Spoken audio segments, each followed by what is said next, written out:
اهلا بيكم في حلقه جديده من حلقات البازافندي مع ضاء ويارا. تعالوا معانا نشوف مراجعه تانية اعدادي. هنبدا اول حاجه. امامك خريطه للوطن العربي، هنكتب مدلول الارقام. رقم 1 على الخريطه المحيط، طبعا ده المحيط الاطلنطي، عندي هنا ده محيط اطلنطي وهنا المحيط الهندي. رقم 2 دي جبال عسير، باجي هنا دي اسمها الحجاز، هنا عسير، هنا مرتفعات اليمن. رقم 3 دي هضبة الشطوط. رقم 4 عندي مضيق، هنا ده مضيق هرمز. مضيق هرمز بيصل الخليج العربي بخليج عمان مرا بالمحيط الهندي. اختر الإجابة الصحيحة. أقوى الحدود المنيعة للوطن العربي تقع جهة على طول الشمال الشرقي. طب ليه الشمال الشرقي؟ لأن أنا عندي هنا في الشمال الشرقي جبال زاجرس وكردستان. من السهول الصالحة للزراعة بالوطن العربي سهول، أجري على طول هلاقي سهول البحر المتوسط. المضيق الذي يفصل بين كتلتين من اليابس العربي، يابس العربي يعني كتلتين عربيتين، يبقى أنا عندي باب المندب، لأن باب المندب مضيق عربي خالص. من الدول العربية بالجناح الأسيوي، مديني لبنان، سودان، تونس، المغرب، لبنان. الأهمية وقت الحرب والسلم والأزمات، دي أهمية استراتيجية. تقع دولتا بالكامل في نصف الكرة الأرضية الغربي كلها، يعني غرب خط جرينتش، هلاقي دولة موريتانيا والمغرب، لأن خط جرينتش بيمر بدولة الجزائر كدولة عربية. بما تفسرين أهمية الأودية الجافة في الوطن العربي؟ أهميتها طبعا طرق للمواصلات واستخراج المياه الجوفية. طيب، تنوع الموارد الاقتصادية في الوطن العربي بما تفسر؟ يبقى لتنوع الأقاليم المناخية والحياة النباتية والتكوينات الجيولوجية. اكتب كلمة صواب أو كلمة خطأ مع التصويب، أخلي بالي. تحصر جبال الشام عدة سهول مثل سهول نهر الليطاني، صح. لو قال لي برضو نهر العاصي، صح. تقع دولة جزر القمر في المحيط الهندي شمال دائرة الاستواء، خطأ، لأنها جنوب دائرة الاستواء. يحد الوطن العربي من الشمال البحر الأحمر وجبال طوروس، خطأ، لأن البحر المتوسط. توجد هضبة حضرموت في شمال شبه الجزيرة العربية، خطأ، لأنها في الجنوب. تعال نشوف كده مع بعض ازاي. أنا عندي شبه الجزيرة العربية في الشمال هضبة تسمى بادية الشمال، في الوسط هضبة نجد، في الجنوب هضبة حضرموت. قارني بين، هنقارن ما بين جبال أطلس وجبال البحر الأحمر من حيث سبب النشأة. جبال أطلس دي جبال التوائية، يعني نتجت عن الحركات الالتوائية لصخور القشرة الأرضية. جبال البحر الأحمر جبال انكسارية، يعني نتجت عن حركات الانكسارات التي حصلت في صخور القشرة الأرضية. جبال أطلس بتمتد من الغرب إلى الشرق في 3 دول عربية. عندي اللي هو من الغرب للشرق كده، هلاقي المغرب، هلاقي الجزائر، هلاقي تونس. جبال البحر الأحمر بتمتد على جانبي البحر الأحمر من الشمال للجنوب. تعالوا نشوفهم كده مع بعض. باجي هنا في مصر والسودان بتعرف باسم جبال البحر الأحمر.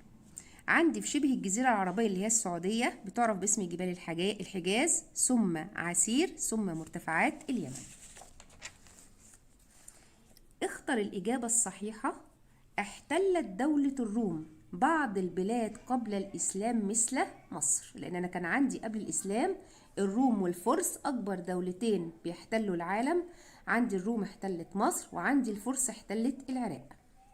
خرج الرسول صلى الله عليه وسلم في شبابه في أكثر من رحلة تجارية لبلاد الشام. قامت مملكة نقط في شمال شبه الجزيرة العربية. شمال شبه الجزيرة العربية كانت مملكة الغساسنة. أرسل الرسول مصعب بن عمير كأول سفير في الإسلام إلى يثرب.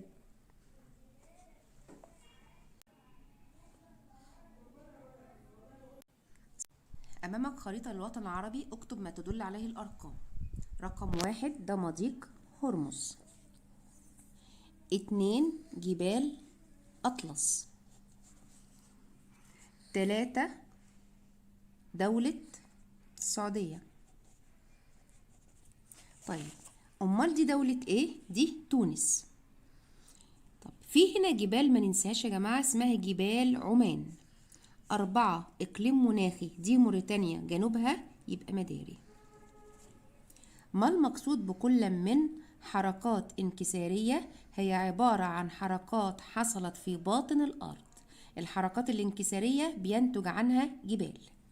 منطقة عشوائية هي عبارة عن مناطق بنيت على أطراف المدن تتدنى أو تفتقر للخدمات، الخدمات اللي هي صرف صحي وهكذا. ما العلاقة بين اتجاه الكتل الجبلية وكمية المطر؟ هنا أنا عايز أشرح حاجة فيها. أنا عندي ده الجبل، هنا في مية، يبقى مادام في مية هنا، ده مسطح مائي اهو، يبقى المنطقة دي اسمها سفح أمامي للجبل. المنطقة دي اسمها سفح خلفي. هنا اللي بيحصل لما اجي اقول لك ما علاقة اتجاه الكتل الجبلية وكمية المطر، انا عندي اللي هي طبعا الرياح عدت على مسطح مائي، تشبعت ببخار المية فمشيت، اصطدمت بالسفوح الأمامية للجبال فارتفعت إلى أعلى، بردت، تكاثفت، سقطت على هيئة أمطار. السفوح الأمامية للجبال أغزر مطرا من السفوح طبعا إيه الخلفية. السفوح الخلفية بسميها منطقة ظل المطر. أخلي بالي من الرسمة ممكن تيجي في الامتحان. ما العلاقة بين المناخ وتوزيع السكان في الوطن العربي؟ طبعا معروف ان السكان هيتركزوا في المناطق اللي هي بتكون معتدلة في درجة طبعا ايه الحرارة. يعني السكان هيفضلوا احيانا سكن المرتفعات لو المكان فيه حرارة طبعا مالها مرتفع. مرتفع يبقى بتركز فوق. كلمة صواب او كلمة خطأ امام العبارة. الدول العربية يجمعها مكان واحد ولغة واحدة وتاريخ مشترك، صح. سبتة ومليلة من المدن المغربية التي ما زالت خاضعة للاستعمار، صح. طيب أنا عايزة أقول على حاجة على الخريطة. لو جاب لي في المغرب وقال لي مشكلة سياسية يبقى سبتة ومليلة. لو جاب لي في السودان مشكلة سياسية، عندي مشكلة طبعا السودان، وعندي اللي هي طبعا دارفور.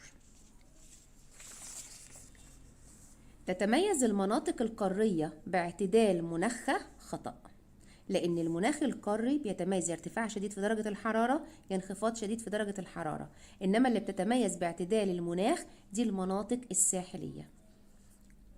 الموقع بالنسبة للماء واليابس يسمى بالموقع الفلكي، خطأ، لأن ده موقع جغرافي.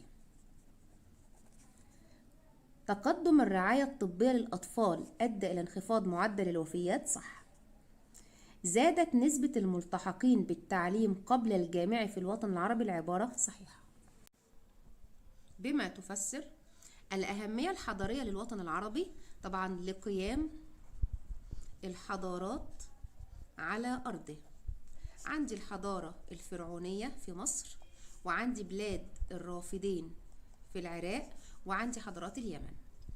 أهمية وادي العلاقي في مصر. وادي العلاقي من الأودية الجافة، وأهمية الأودية الجافة بحصل منها على المياه الجوفية وطرق للمواصلات. ارتفاع نسبة الإعالة في الوطن العربي. ارتفعت نسبة الإعالة طبعا ان انا عندي عشان ارتفاع نسبة صغار السن. تاني، ارتفاع نسبة الإعالة في الوطن العربي طبعا لوجود صغار السن، وعندي برضو وجود فئة كبيرة من كبار السن، وعندي البطالة بين الشباب. تعال نشوف مع بعض. اختر الإجابة الصحيحة ما بين القوسين. تقع دولة بأكملها في المحيط الهندي، طبعا دي دولة جزر القمر. من السهول الساحلية الصالحة للزراعة، سهول قلنا البحر المتوسط. من أهم مظاهر هضبة أفريقيا الشمالية، هضبة الشطوط، لأن هضبة أفريقيا الشمالية دي بتميزها. أقدم الدول العربية